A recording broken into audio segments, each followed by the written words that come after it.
Will Robinson here from Robinson's Auto, toolsandtime.com. Welcome back. Today in the shop, we have a Ford Mustang with the 3.8. Customer's complaint is that the belt is squealing, a lot of times on startups, when they come to a stop, and a few other scenarios. Let's get in there, see if we can recreate the customer's complaint and get them back on the road. All right, now that I got you underneath the hood of this classic 3.8, let's see how this thing sounds.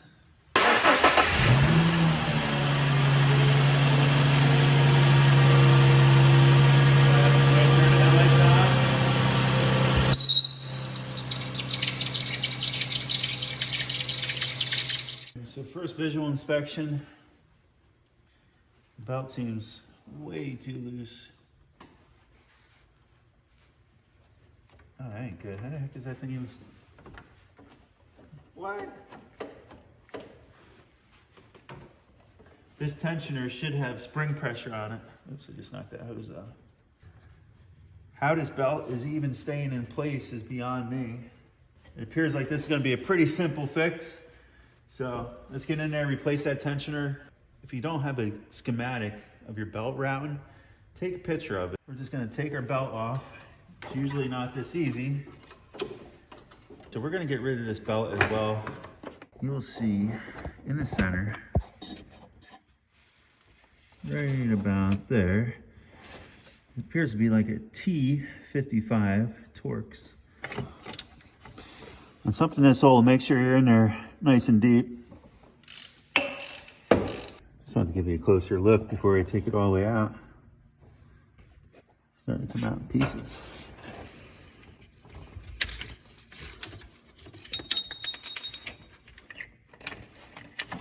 All right, so on closer examination, you can see the aluminum is just eroding away, turning to dust. You know, everything sounds easy when you say it fast. If you look down here, the back side, and you see you have this one hole here, there's supposed to be another alignment pin right there. And as you can see, the alignment pin is still in the housing. This aftermarket one uses 2 metal pins. This old one used to have another pin located here. As you can see, I started cleaning everything off. Of course, it's became one. So I started center punching it, and I figured, you know what? I might as well show you guys some of the struggles because, let's face it, most likely if you do this job, and it's a similar issue, you're gonna have to go through the same thing. So what I have here is a spring-loaded center punch, and what you just see me do is locate a center hole so I could drill that. All right, to get down in there with the drill, I'm gonna have to remove this reservoir and place it off to the side. 7mm. It's just spinning on the back side. So we're gonna have to take and bend this up and actually hold that nut. It'd be better if you had the right size wrench, but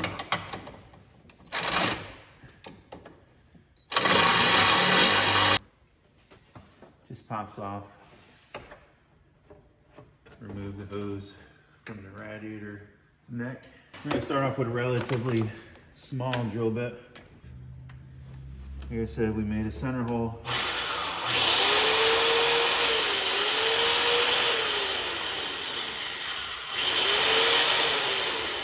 Okay, now we're gonna step it up quite a bit. Usually you don't take this great of a jump. However, I'm limited to my space in here, and the bigger you go with your drill bits, the longer they usually get. So I have this customized 1/4 inch bit. So we went 30 seconds. I'm gonna jump up to 1/4, which is pretty much gonna finish this off.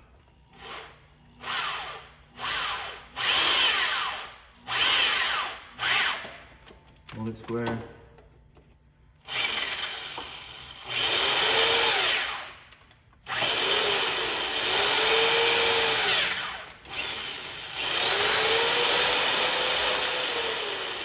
I don't know if you've seen that, but chunks of the old pin fell out.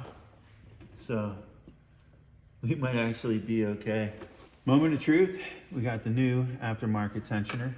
This bottom pin's gonna go in the bottom. This one's gonna go And the upper one, like I said, aftermarket, most likely, if you found an OEM equivalent, it's gonna be aftermarket, because I highly doubt the original manufacturer 23 years ago is still making this same tensioner, but you never know.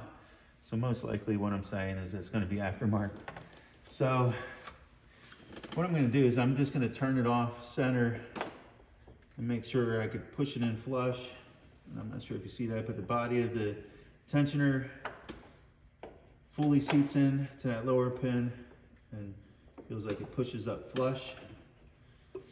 So now as long as this upper one slides around and that fits in good, that's a good sign. So now we're gonna take our center bolt, we're gonna put that in. As long as that lines up, we should be good. At this point, we should be able to take a 15 millimeter, place it on this bolt, and feel our new tensioner has plenty of tension. But it's never that simple. And I noticed another problem while I was in here. And that's a little wet spot. A lot of times the water pump will leak from that little seep hole. Right there. However, you can tell this grime matches the rest of the grime that's throughout the engine. And it doesn't appear that anything new has leaked from there, or any deeper towards the shaft of the water pump. It all appears to have came from this heater line that leaves the water pump. So what I will do for the customer is I'll remove that upper retaining bolt there, see what else is involved with pulling that pipe out and seeing if there's a seal on there that I could simply replace for the time being. All right, so these are some of the things you run into in this field. As you see, I could barely get in there, so it looks like I'm gonna have to at least give myself a little bit of room by trying to unplug the cam sensor, maybe. It appears to be 8 millimeter. Yeah, 8 millimeter.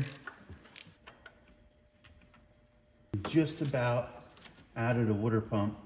However, I'm hitting the cam sensor and I really don't want to put any pressure on that. So there's two retaining bolts that hold the top of the cam sensor down. I'm just going to pop that up and out. So I think it's like a 5.5 millimeter, but a 7/32 works through the top. I'll just simply remove this cap. Move it out here for safety.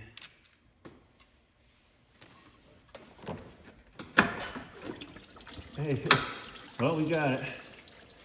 And I got a bucket underneath there, so we're gonna pop off this O-ring. We're gonna put a new O-ring on it. Feels like it's protruding a lot. Or enough, I should say.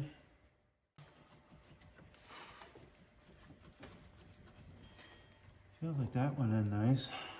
I wanted to fix this before I put a new belt on there. Because why contaminate the new belt with coolant?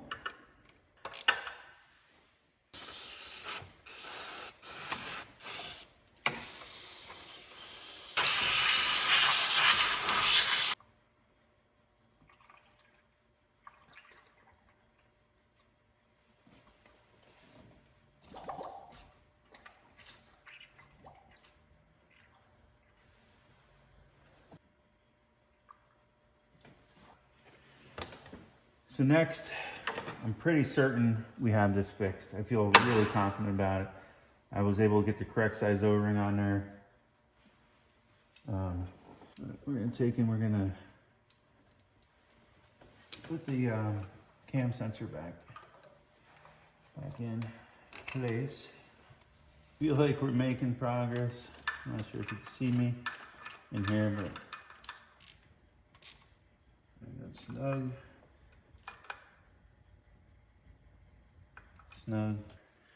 Like I mentioned earlier, take a picture of the route and around Not that it's not easy. It's not the easiest one to remember. I had totally forgotten the belt route.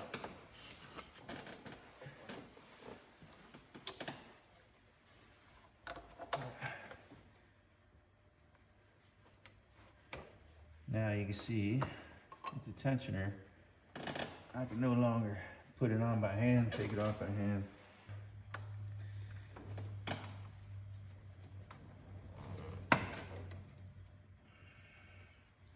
Start the belt on. The idlers. There you go. Now you see you got good tension. Moment of truth. Turn the headlights on.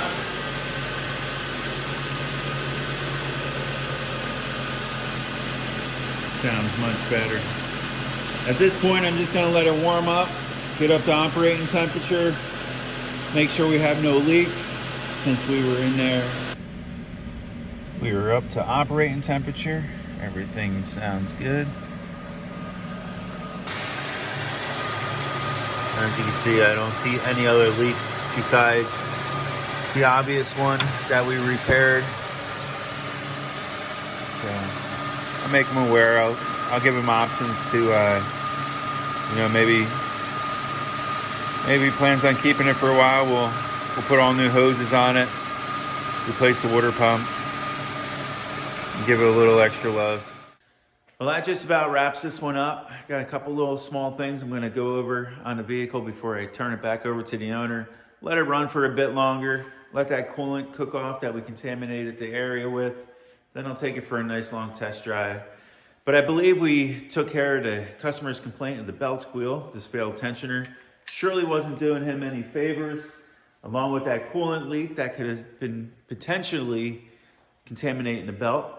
So knocked all that out. I figured take care of what the obvious is for the time being and maybe reschedule them in for some further recommendations, like maybe all new hoses and whatnot. The vehicle has some age on it now, so if he plans on keeping it for much longer, there's going to have to be a little bit of investment made into it, because that failed O-ring is just a sign of things to come, because everything's pretty much the same age at this point. So until next time, thanks for watching.